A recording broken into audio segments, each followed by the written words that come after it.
এই মুসলমানদের দুইটা জিনিস, একটা হলো হালাল উপার্জন আর প্রথমটা হলো ঈমান। একটা হলো ঈমান আর একটা হলো হালাল উপার্জন। এই দুইটা ক্ষেত্রে অধিকাংশ ইমামগণ মত দিয়েছেন এই যে বর্তমান জামানায় দুধ আর এই যে গরুর ছানা কি বলে, এটা গরুর সোনা বলে নাকি, ওটার উদাহরণ দেয় সবাই।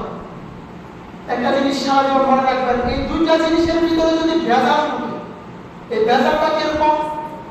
মনে করেন আপনাদের এমপি সাহেব আজকে এসে ঘোষণা দিল মঙ্গলপুরে, যাতে আমি আগামীকাল 50 মণ দুধ বিতরণ করবো আপনাদের মধ্যে। কয় মণ? 50 মণ। ভাও একদম ফ্রি। এখন বলেন আপনারা তো বাকিটা দিতে যাবে না, সবাই যাবে, কিন্তু 50 মণ দুধ নিয়ে বাজারে এক জায়গায় করছে, রাখার পরে মাত্র হাফ কেজি সোনা আইনা সবার সামনে, সবার একত্রিত সামনে রেখে হাফ কেজি সোনা দুধে বেঁধে দিচ্ছি। বলেন সোনার পরিমাণ কতটুকু? হাফ কেজি, আধা কেজি। আর দুধ কত কেজি? 50 মণ। এখন আপনাদের কাছে প্রশ্ন, যে কোন মুসলমান কি সেই দুধ আনবে? কথা বলেন, কোন মুসলমান আনবে? কোন মুসলমান আনবে? আমার কথা হলো যে দুধের পরিমাণ বেশি না সোনার পরিমাণ বেশি? দুধের পরিমাণ বেশি না, সোনার পরিমাণ কিন্তু অল্প।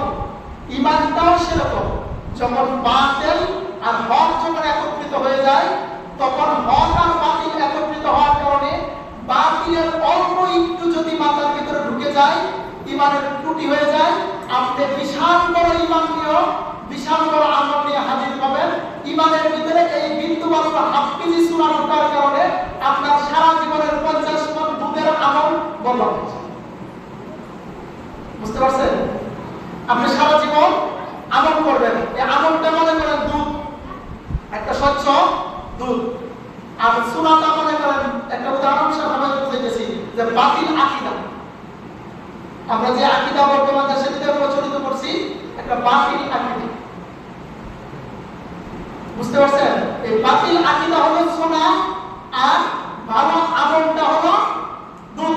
50 মণ দুধ হলো ভালো আমল, আর মাত্র হাফ কেজি সোনা হলো বাতিল আকীদা।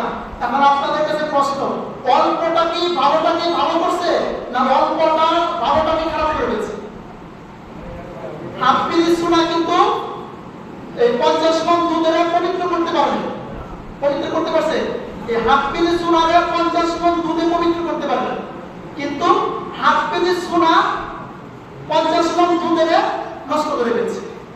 আকীদা হলো এরকম মজবুত একটা জিনিস, ঈমানটা হলো এমন কঠিন একটা জিনিস, আপনার ভিতরে যদি ঈমানের ভিতরে বিন্দু মাত্র জানালা হয়, আপনার তাহাজ্জুদ, আপনার নামাজ, আপনার রোজা, আপনার হজ, যাকাত, তেলাওয়াত, তাসবিহ, তাহলিল, জিকির, আজকার যা কিছু আছে, এই 50 মণ একত্রিত করবেন, আর অল্প একটু সোনা আকীদার যদি ভেজাল উঠাবেন, আপনার সব বাতিল হচ্ছে।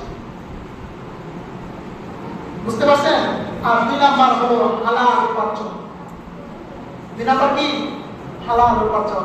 আপনি সারা জীবন হক পথে চলবেন, নামাজ পড়বেন, রোজা রাখবেন, হজ করবেন, যাকাত দিবেন, সব কিছু ঠিক রাখবেন, কিন্তু হালাল উপার্জনের ক্ষেত্রে ওই যে হাফ কেজি সোনা আইনা আপনি এই 50 মণ দুধের ভিতরে দিবেন, দুধটা পবিত্র হবে না। কি হয়ে যাবে? দুধটা অপবিত্র হয়ে যাবে, সোনার পাওয়ারটা তখন বেড়ে যাবে।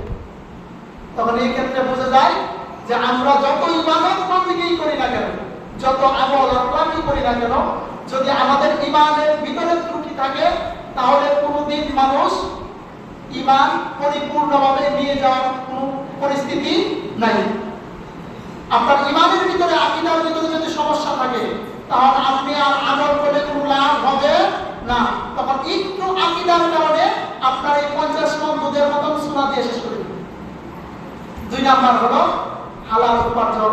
হালাল উপার্জন যদি আপনি ঠিক মতো না খাইতে পারেন, যদি হালাল উপার্জন ঠিক মতো না খাইতে পারেন, আপনি যতই ইবাদত বন্দেগী করেন না কেন, আপনার পেট যদি ভালো না থাকে, আপনার আমল কোনো কাজে আসবে না।